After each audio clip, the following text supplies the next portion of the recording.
Bonjour, bonjour. Oh yes, you understood correctly the title of this video. We are not crazy. We are going to talk about art and coronavirus. And let me tell you, it is fascinating. Fascinating. Fascinating. Fascinating.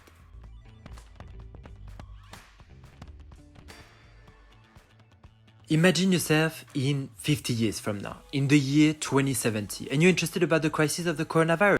So you're looking at the screen of your latest 3254 Max XV Pro Plus, and you come across two photos, one of the virus and one of an actual art piece representing a roll of toilet paper.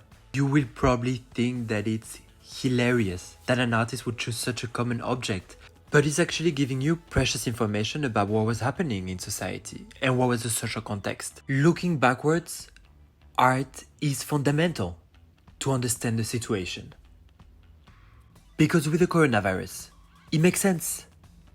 It is everywhere, all over the news, in every discussion. Everyone talk about it.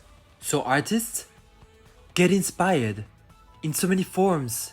Street art, paintings, illustrations. One of the most famous graffiti artists is the well-known and very anonymous Banksy. If you don't know Banksy, go and check him out because he's huge in the art scene.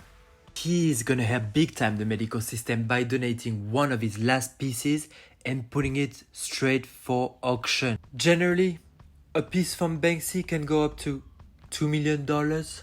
In this piece, the artist is paying homage to the medical staff. We see this kid who left completely aside all of the superheroes and now playing with what?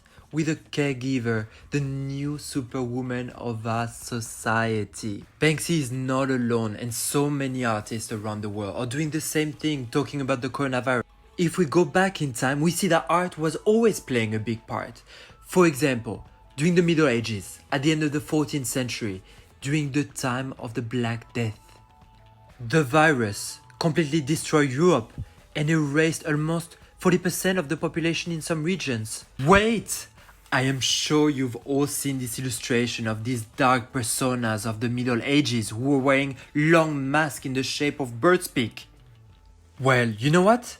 It's from the same time. It's the Black Death. They were actually Italian doctors who were protecting themselves from this mortal virus. Thanks to art, these images became so famous and passed into popular folklore through the Commedia dell'arte. And what do we see now today in Venice Carnival? The same mask. It is so interesting to study the art of the late 14th century and to see that the lack of hygiene and the lack of knowledge of the people of the time was actually increasing the fear as the virus was spreading.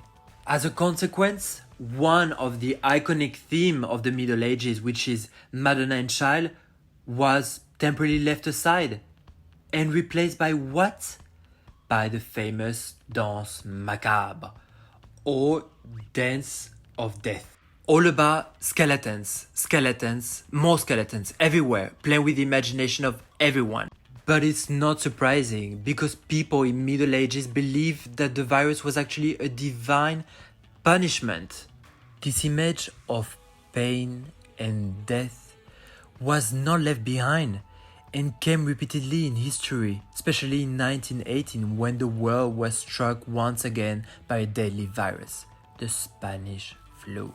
The figures of this new pandemic are frightening. More than 500 million people affected. A third of the world population of the time. To give you an idea, it's between 15 and 20 million people dead. More than the First World War, which made between 16 and 18 million dead. It feels like when we are faced with an invisible enemy, like a virus, we need to externalize it and play down the situation. And that is the great originality of our time.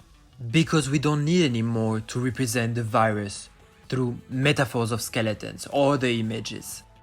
Science has given us an exact representation of what the virus looks like. So artists play with our image and they use it in so many different ways of inspiration.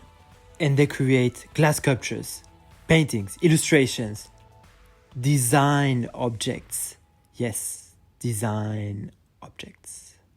This damn virus is everywhere.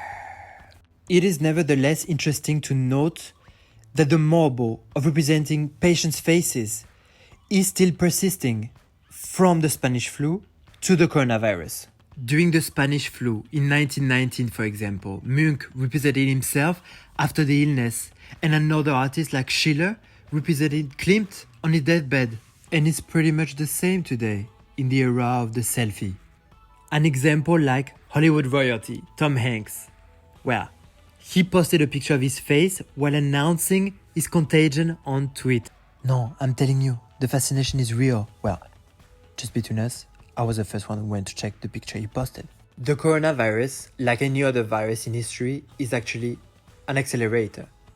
So galleries are obliged to go digital, museums to offer virtual tours, and artists to promote their works on social networks. Do you realize that during this time of quarantine, web browsing has increased by 70% and that the use of WhatsApp has increased by 40%? When we talk about virus as an accelerator, it is then interesting to make a parallel between what happened during the Black Death and the coronavirus today.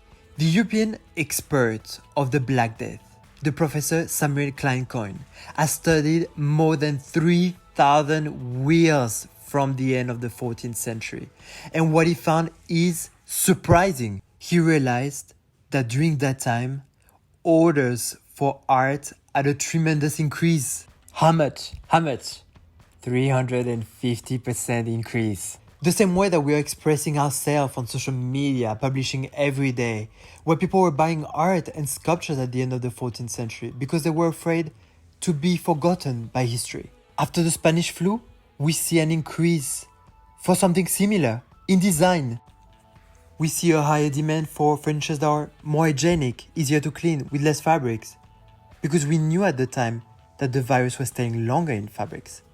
It is no coincidence then that the Bauhaus movement was created in 1919 and offered so many options of furniture, so innovative, modern, new for the time.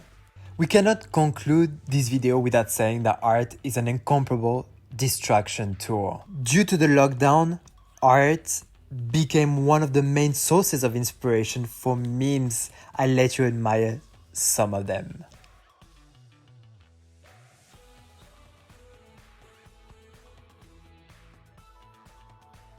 Now, let me ask you something. What do you think are the images of the coronavirus that will pass for posterity? Is it a toilet paper roll that will become an icon? Why not, after all? So dear artist, watching this video, start creating, because who knows, the population of centuries to come might be watching you.